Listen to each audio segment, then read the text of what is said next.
So you've already moved on from the pre-grounded stuff that's pretty much tasteless to the whole peppercorn ones with a grinder, maybe one that just has one grinder size. But now you want to expand your cooking portfolio, or maybe stop buying these one-time use grinders and invest in a real pepper grinder. This is the review of the Cohen Mason Derwent pepper grinder featuring 6 different grinding sizes. Although normally not cheap, I can imagine that you'll be seeing some pretty deep discounts this upcoming holiday season, such as on Black Friday, which is when I got this last year, so be on the lookout for that. This particular design has quite a few things going for it, first of which is the premium design. The peppercorns are encased in a clear acrylic that is easy to see how much peppercorn you have left, and it's also a very durable material so that it won't easily break. That is flanked by stainless steel materials for both the knob and also the grinder and selector, which I think gives it a nice modern look and definitely complements any stainless steel appliances. To refill this, you do need to remove the top portion with a little bit of a tug. I would be a little bit careful though if it has quite a few peppercorns left, because it could splatter peppercorns all over the place if you aren't careful like I was the first time when I did it. But I understand this tight seal is necessary to ensure the freshness of the peppercorns. But when you first get it brand new, it does come with a full casing of peppercorns, so it should be a little bit of time before you actually have to refill it. Using this pepper grinder is as simple as choosing the size you want with the turn of the dial on the bottom here. It even has a few indents on the side to help you grip it better.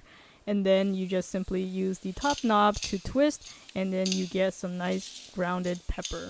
Compared to other types of grinders that also can change the size of the actual pepper flakes, it's nice to have these predetermined sizes so that you have a consistency knowing that you will pretty much get the similar size grind when you pick a particular selector.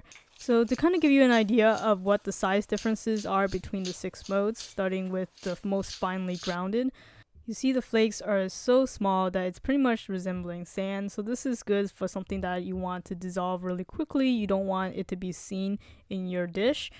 The next size is really hard to differentiate with the naked eye, but it is just a little bit overall bigger than the first small size.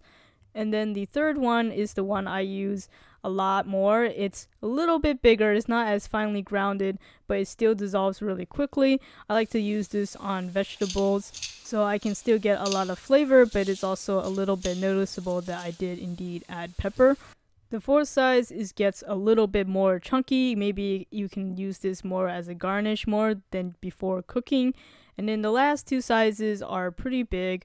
Obviously, the very big one is resembling basically just cracked peppercorn versus being a grounded one. So you use the bigger sizes when you want people to feel the crunch of the pepper when they actually bite into the dish, or as simply a garnish. So after using this for a year, I can understand why this was the pick from America's Test Kitchen. I really liked the overall aesthetics and design. It's not only clean, but it's also easy to clean. And the predetermined size grinds makes it really easy to get consistency. I think the only caveat I have with this is the fact that it doesn't come with any kind of cap.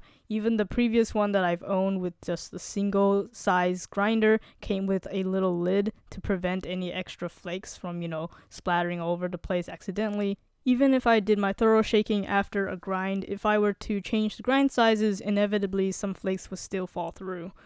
I would think a cap would also protect the actual grinder from any kind of corrosion that can occur when leaving it exposed. But other than that, I think this is a really nice choice and definitely worth the price, especially when it is on sale. So as usual, I'll have the link in the description for you guys to check out and keep your eye on during the Black Friday week so you can get it at a good price.